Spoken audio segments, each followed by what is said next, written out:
جسے آپ جزیات کہتے ہیں ان معنوں میں یہ نہیں آیا، لیکن اس کی اپنی اصطلاحیں ہیں۔ آپ چاہیں تو انہی اصطلاحات کو رائج کیجئے، آپ چاہیں تو مروجہ اصطلاحات کو یہ معنی دے دیجئے، یہ مفہوم دے دیجئے۔ بہرحال اس نے جو کہا ہے کہ دو گروہ اگر آپس میں الجھ پڑے مومنین کے تو تم ان میں صلح کرا دیا کرو۔ یہ تم کون ہیں؟ تیسرا گروہ ہے نا، ایک تیسری جماعت ہے، تیسری پارٹی ہے، اور یہ مملکت ہے جسے کہا جا رہا ہے، اس لیے کہ یہ وہ ہے تم جس کے متعلق کہا کہ تمہارے صلح تو تم کراؤ نہایت عدل اور انصاف کے ساتھ، اس کے بعد بھی اگر کوئی پارٹی ان دونوں میں سے پھر سرکشی کرے تو اس کے خلاف تم جنگ کا اعلان کر دو۔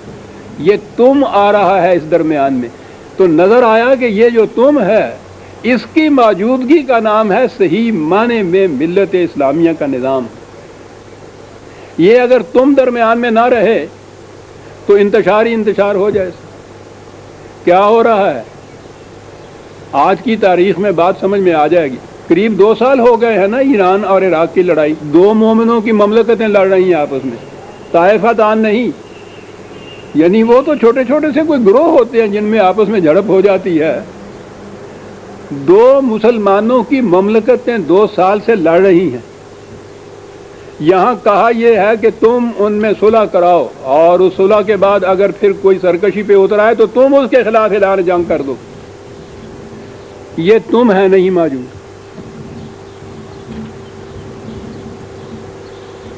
یہ بار بار جاتے ہیں وفد اور سب کچھ کرتے ہیں، یہ وعظ کر کے چلے آتے ہیں۔ دیکھو بابا بڑی بڑی بات ہے، یہ آپس میں لڑ گئے، کوئی شریف آدمیوں کا کام ہے، انہیں کام ہے گھر جاؤ، ہم اپنے معاملات خوب سمجھتے ہیں، وہ گھر آ جاتے ہیں سر۔ یہ کیا چیز ہے جس کی وجہ سے یہ سارے بگاڑ پیدا ہوئے؟ یہ تم باقی نہیں رہا اس کے اندر۔ نماز و روزہ و قربانی و حج یہ سب باقی ہیں، تو باقی نہیں ہے، یہ تم باقی نہیں رہے۔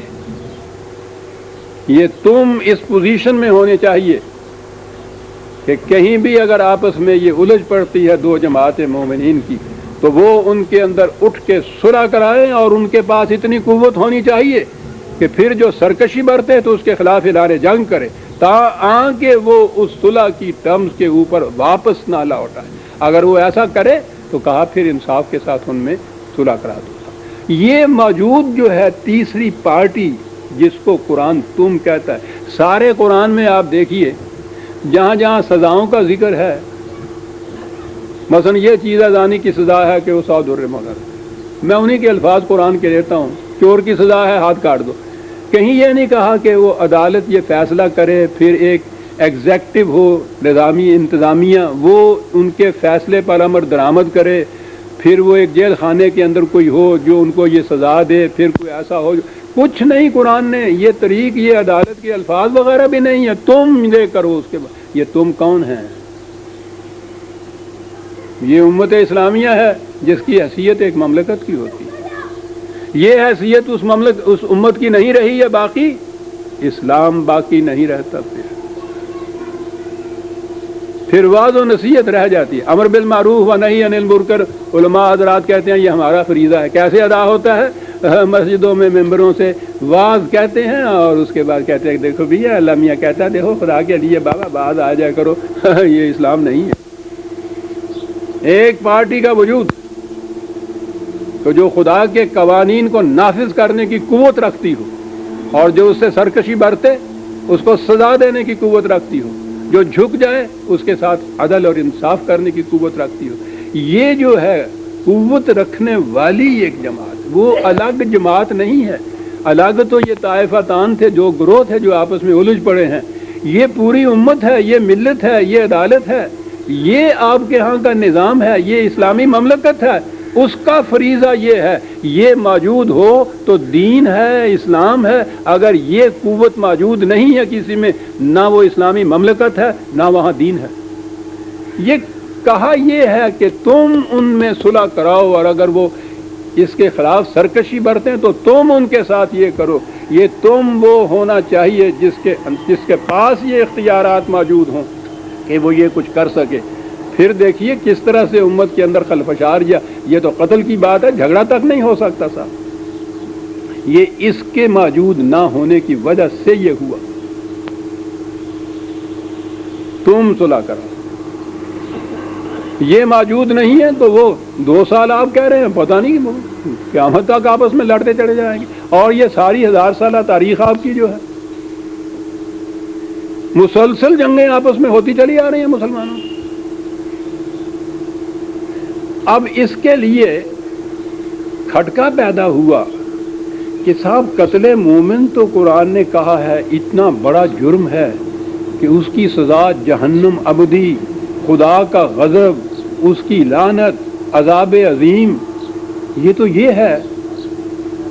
اور مسلمانوں کی مملکتیں آپس میں لڑ رہی ہیں صاحب، روزانہ سینکڑوں ہزاروں کی تعداد میں قتل ہو رہا ہے.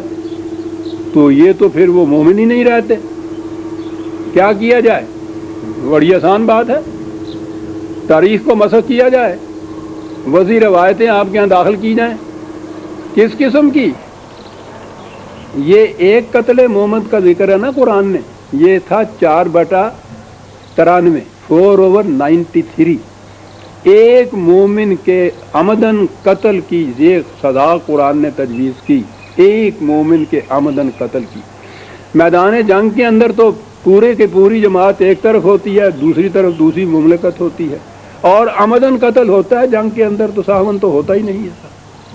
تاک تاک کے نشانہ لگایا جاتا ہے. پھر کیا کیا جائے؟ کیا کیا جائے؟ انہوں نے کہا کہ وہاں جا کے پکڑو جہاں سے یہ بھاگ نہ سکے. پورے کی پوری صحابہ کی جماعت، پورے سارے صحابہ. دیر کی بات نہیں ہے، یہ حضرت عثمان کے زمانے کا ذکر ہے نا رضی اللہ تعالیٰ عنہ. جنگ جمل، جی روایات کی کتابیں بھری پڑی، تاریخ کی کتابیں بھری پڑی. کس بات کے؟ آدھے صحابہ ایک طرف، آدھے صحابہ دوسری طرف، میدان جنگ میں دونوں اترے ہوئے ہیں، ایک دوسرے کو قتل کر رہے ہیں، اور کہتے ہیں 10,000 صحابہ شام تک قتل ہو چکے تھے میدان میں. یہ قتل عمد ایک دوسرے کا ہو رہا تھا نا. یہ عام مومنین کا ذکر نہیں ہے.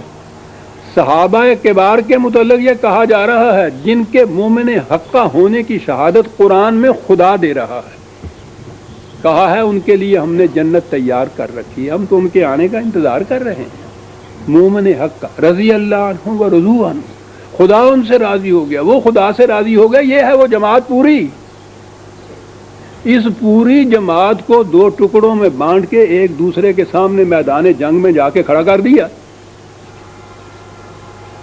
کسی کی تلوار سے دوسرا قتل ہو گیا تو الگ، جو بچ گیا ہے کسی طرح سے تو اپنی قسمت سے بچ گیا. اس نے تو اپنی طرف سے کسر نہیں چھوڑی تھی.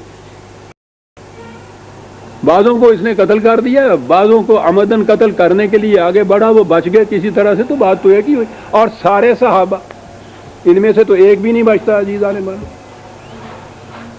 یہاں تو 10,000 تک کی تھی، آگے بڑھ گئے. جنگ صفین حضرت علی رضی اللہ تعالیٰ عنہ، حضرت باقی صحابہ کے اندر جتنے اور صحابہ کیا تھے، یہ باقی جتنے بھی تھے ان کو وہاں کھڑا کر دیا. اور اس کے بعد کہتے ہیں 70,000 صحابہ وہاں قتل ہو گئے میدان جنگ میں. قرآن ایک مومن کے عمدن قتل کی یہ سزا بتا رہا ہے. عزیزان من، پوچھئے نا آپ کی تاریخ میں آپ کے ساتھ ہوا کیا ہے؟ ایک بھی نہیں بچتا ان میں سے. کچھ قتل ہو گئے اس عمدن دوسرے کو قتل کرنے کے لیے، بیٹھے بٹھائے نہیں قتل ہوئے ہیں میدان جنگ میں. بعضوں کو قتل کر دیا گیا، کچھ بچ گئے. ان کے قتل کرنے میں تو کوشش میں تو انہوں نے کوئی کسر نہیں اٹھا رکھی. اب سوچئے تو صحیح، باقی کون بچتا ہے آپ کے ہاں؟ پھر آگے اسلام چلے گا کیسے؟ دہن کا ذکر کیا، یہاں سر ہی غائب ہے غریباں سے. صحابہ میں سے کوئی ایک بچتا ہی نہیں ہے تاریخ کے ان روایات کی روح سے کہ جس نے قتل عمد کا ارتکاب نہ کیا ہو. کچھ ارتکاب کرتے کرتے وہاں قتل ہو گئے. قرآن کی روح سے کہاں گئے؟ معاذ اللہ. میں تو جرت نہیں کر سکتا زبان پہ لاؤں، لیکن جرت کروں یا نہ کروں، ان کیا کریں گے؟ ان تاریخ کی کتابوں کو سینے سے لگائے ہوئے 1000 برس سے پھر رہے ہیں، یہ کہتے ہوئے ساری دنیا کو کہ یہ